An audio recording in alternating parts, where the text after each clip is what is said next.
আমি একজনকে এই মুহূর্তে লাইনে পেয়েছি এবং তার অনুমতি নিয়ে এই ইন্টারভিউটা আমি করছি। আমাদের সাথে বা আমার সাথে রয়েছেন সাবিনা আক্তার শাম্মী আপু, যিনি নাসুম আহমেদের একমাত্র বোন, জাতীয় দলের ক্রিকেটার নাসুম আহমেদের একমাত্র বোন। শাম্মী আপু, আপনি কেমন আছেন? আলহামদুলিল্লাহ। শাম্মী আপু, আমি একটা ব্যাপার নিয়ে জাস্ট একটু আপনার কাছে জানতে চাইছিলাম। সেটা হচ্ছে নাসুম আহমেদ আপনাদেরকে দেখে না, তার ফ্যামিলিকে দেখে না, এরকম একটা রিপোর্ট হয়েছে এবং এটা নিয়ে সামাজিক যোগাযোগ মাধ্যমে অনেক আলোচনা হচ্ছে। এটা কি আসলে সত্যি ঘটনা? মানে আপনার ক্ষেত্রে নাসুম আহমেদ কি রোল প্লে করে, আর এই ঘটনাটা কতটুকু সত্যি একটু বলবেন? আমার ভাইয়া আমাদের জন্য অনেক কষ্ট করে এবং আমার বাবা যিনি এখন বাইরে আছেন ওনাকেও টাকা পয়সা সব কিছু দেন। আচ্ছা, মানে আপনাদের জন্য অনেক কষ্ট করে বলতে কি, মানে আপনি কি আপনার ভাইয়ের সাথে থাকেন? মানে আপনার জন্য কি করে? জি, আমাকে তো ভাই অনেক মায়া করে, আমার জন্য অনেক কষ্ট করে। যেমন আমার মা মরে যাওয়ার পর থেকে আমার ভাইয়া আমার মা মরার কষ্ট বুঝতে দেয় নাই, কিন্তু আমার বাবা আমাকে ছেড়ে চলে গেছে। মানে আপনার বাবাই আপনাকে ছেড়ে চলে গেছে, কিন্তু আপনি নাসুমের কাছেই আন্টি মারা যাওয়ার পর থেকে আছেন, এরকম? জি জি। আন্টি মারা গেল কত সালে আপু? 2020 সালে। ও আচ্ছা, অনেকদিন হয়ে গেছে। তার মানে 2020 থেকে এখন পর্যন্ত নাসুম আপনার বাবা আপনার মা দুটাই। কিন্তু অনেকেই বলছে যে জি, আমার বাবা আমার মায়ের মতো করে আমাকে ভালোবাসে, মায়া করে। আচ্ছা, বলা হচ্ছে জি জি বলেন। বাবা আমার মা মারা যাওয়ার কয়েক মাস পরে উনি বিয়ের জন্য পাগল হয়ে গেছে এবং বিয়ের জন্য ইনি ঘরে ঝগড়া করে চলে যান আমাদের সাথে। আচ্ছা, মানে আপনার বাবা আপনাদের সাথে থাকতে চান না? তাই অন্য একটা সংসার করতে চাই না এবং এটা আলাদা ভাবে, তাই আমাদের সাথে থাকতে চাই না, ওটা লাগি তাই মায়ের করছে এবং তাই না ফ্যামিলি ওটা চায় এবং তাই না ভাই বোন যারা আছে তারাও ওরকমটা।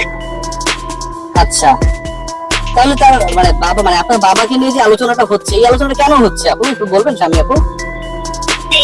এটা আমার ভাইয়া ভাবি ওদেরকে খারাপ বানানোর জন্য এবং টাকা পয়সা কিছু নেওয়ার জন্য। মানে এটা পরিকল্পনা করে করা হয়েছে এরকম মনে করছেন আপনি? আমার বাবার ফ্যামিলি এটা প্ল্যান করে সবাই করতেছে, আমার ভাইয়া ভাবিকে প্ল্যান করতেছে। এটা কি আপনি জানতে পারছেন? হ্যাঁ, আমি জানতে পারছি। আমার মা মরে যাওয়ার পর থেকে আমার ভাইয়া ভাবি তো অনেক কিছু করেছে, যেমন পড়ালেখা থেকে শুরু করে। এবং আমি আমার বাবার জন্য আমি নিজে পড়ালেখা ছেড়ে দিয়েছি। যেমন আমি যখন স্কুলে যেতাম তখন রাস্তা দিয়ে আমার গাড়ি আটকিয়ে দিতেন এবং অনেক ছেলেগুলো দিয়ে আমাকে অনেক কিছু করাতেন, সেই জন্য আমি পড়ালেখা বাদ দিয়েছি। মানে আপনার বাবা আপনি যখন পড়াশোনা করতেন, কলেজে যেতেন, তখন আপনার গাড়ি আটকে ডিস্টার্ব করতো? জি জি। কি ডিস্টার্ব করতো? যাতে আমি বাসাতে সবার লগে ঝগড়া করি আমার ভাইয়া ভাবির লগে। আপনার বাবা এগুলো করতো? আপনার গাড়ি আটকাতো কিভাবে? অন্য লোক দিয়ে? না, নিজে আটকাতো, আবার অন্য ছেলেদেরকে দিয়ে আটকাতো, যেন আপনি পড়াশোনা করতে না পারেন এই কারণে? জি। এটা তো খুবই খারাপ অন্যায় কাজ করেছে শাম্মী আপু। খারাপ হয়ে যায় সেই মানুষ অন্যদেরকে আগে কইতা যে আমার ভাইয়া ভাবি এটা করাইরা, মানে নাসুমকে সবার কাছে খারাপ বানানোর জন্য আপনার বাবা এটা করতো? জি জি। একটা ব্যাপারে একটু জানতে চাই, মানে আন্টি যখন বেঁচে ছিলেন, আল্লাহ তাকে বেহেশত নসিব করুক, আপনার মা নাসুম আহমেদের মা, তখন আপনারা কি নাসুম আহমেদের কাছেই থাকতেন নাকি আলাদা থাকতেন? হ্যাঁ, আমার বাড়িতেই থাকতাম। ও, আন্টি হচ্ছে নাসুম আহমেদের কাছেই থাকতো, আপনি আপনার বাবা আপনার মা সবাই একসাথে নাসুমের ফ্যামিলির সাথে থাকতেন? আমরা তিনজন একসাথে থাকতাম ভাইয়ের সাথে। বুঝতে পারছি। বাট আন্টি মারা যাওয়ার পরে আঙ্কেল হচ্ছে আরেকটা বিয়ে করে চলে যায়, ব্যাপারটা কি এরকম? জি, মূল কথা হলো এটাই যে উনি বিয়ের জন্যই ঘরে মাইক করতেন। আচ্ছা, এখন আমি যেটা শুনছি যে ওই ঘরে 3টা সন্তান আছে এবং তাদেরকে যেন নাসুম আহমেদ দেখে, সেই কারণে নাকি অনেকটা এরকম করা হচ্ছে, এটা কি সত্য? জি, সত্য। মানে আপনার বাবার দ্বিতীয় ঘরের সন্তানদেরও যেন নাসুম আহমেদ টাকা পয়সা দেয় বা দেখভাল করে, এই কারণে অনেকটা ব্ল্যাকমেল করা হচ্ছে যতটুকু শুনেছি। সন্তানদের এগুলো তো আমরা কিছু জানি না, ইনি যে বিয়ে করছে কাকে করছে কিভাবে করছে এটাও আমরা জানি না। তাই জানতে পারছেন কবে এটা আপনারা? আমরা তো জানতে পারছি আমার 1 বছর আগে। ও ও 1 বছর আগে জানছেন, জি। এর আগে আপনারা জানতেন না? না, আপনার ভাই নাসুম সম্পর্কে কিছু বলবেন আপু? মানে নাসুম আসলে কেমন মানুষ? নাসুম এই ঘটনাটা যখন ঘটলো, আমার ভাই আমার ভাবি অনেক ভালো মনের একজন মানুষ। তারা দুইজনই চাইছে আমার বাবাকে ফিরিয়ে আনার জন্য, কিন্তু উনি আসতে চান না।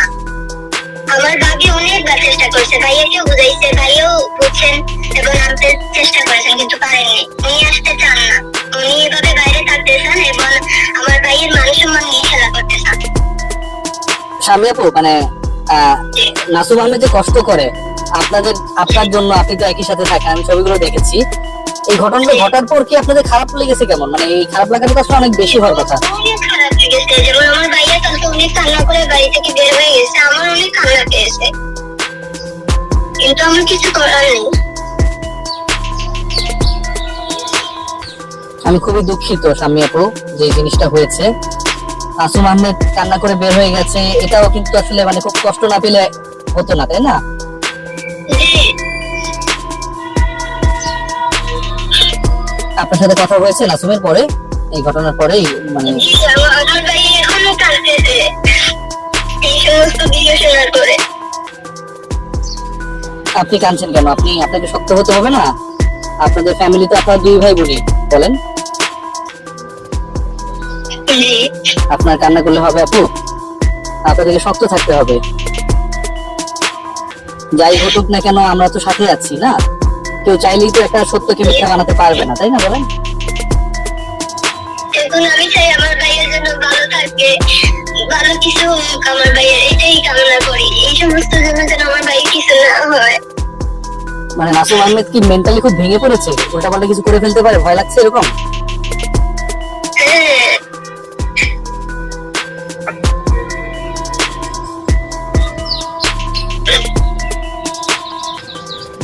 স্বামী আপু আপনি টেনশন করেন না, আমি পার্সোনালি ওর সাথে কথা বলবো এবং আপনারা এক থাকেন। হ্যাঁ, আপনার ভাবির প্রতি, নাসুমের প্রতি আমার অনেক শ্রদ্ধা।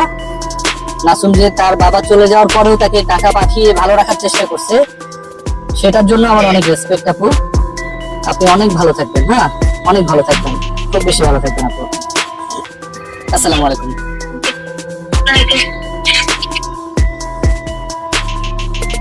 এই হচ্ছে স্টোরি। আমরা কত কিছুকে তিলকে তাল বানিয়ে ফেলি না? অনেক ক্ষেত্রে দেখা যায় যে সূর্যের থেকে বালির উত্তাপ বেশি। এই ঘটনাটা ঘটেছে নাসুম আহমেদের বোন, তার বয়স 17 বছর। আমি যতটুকু খোঁজ নিয়েছি, এই 17 বছরের একটা ছোট্ট মেয়ে সিলেটে থাকে, ঢাকাতেও থাকে না।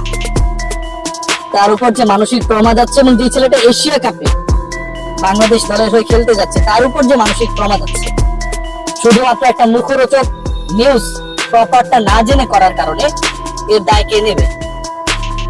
আমরা অনেক রিপোর্ট করি, আমার অনেক রিপোর্টে হয়তো আপনারা আশাহত হন, খুশি হন, পার্সোনাল অ্যাটাক থাকে, কিন্তু একটা সন্তান তার বাবাকে দেখে না, এই দাবিটা করার আগে সেই সন্তান তার পরিবারের প্রতি কতটুকু দায়িত্বশীল সেটা অন্তত বিবেচনা করা দরকার ছিল, খুঁজে বের করা দরকার ছিল। নাসুম আহমেদের বাবাকে আমি শুধু এটুকুই বলবো যে আপনাকে দেখার জন্য যদি কেউ থাকে এই পৃথিবীতে, সেটা আপনার ওই একমাত্র সন্তান নাসুম আহমেদ। যদি না দেখার হতো, তাহলে এত বছর মাসে মাসে আপনাকে ভালো রাখার জন্য যে আর্থিক প্রণোদনা দিচ্ছেন, সেটা দিত না। রাজিন সালে এবং সিলেটের কোচ ইমন ভাই, তাদের হাত দিয়ে এই টাকাটা যায়। আপনার খোঁজ নিয়ে দেখেন, সিলেটের কোচ রাজিন সালে এবং ইমন ভাইয়ের মাধ্যমেই নাসুম আহমেদ প্রতি মাসে যে অ্যামাউন্টটা দেন তার বাবাকে, সেটা পৌঁছে যায়। আমি যদি মিথ্যা বলি, আপনাদের সেই সুযোগ রয়েছে জাস্টিফাই করার। সত্যের সাথে সব সময় থাকে রিয়াসাত আজমি, মনে রাখবেন। Take care.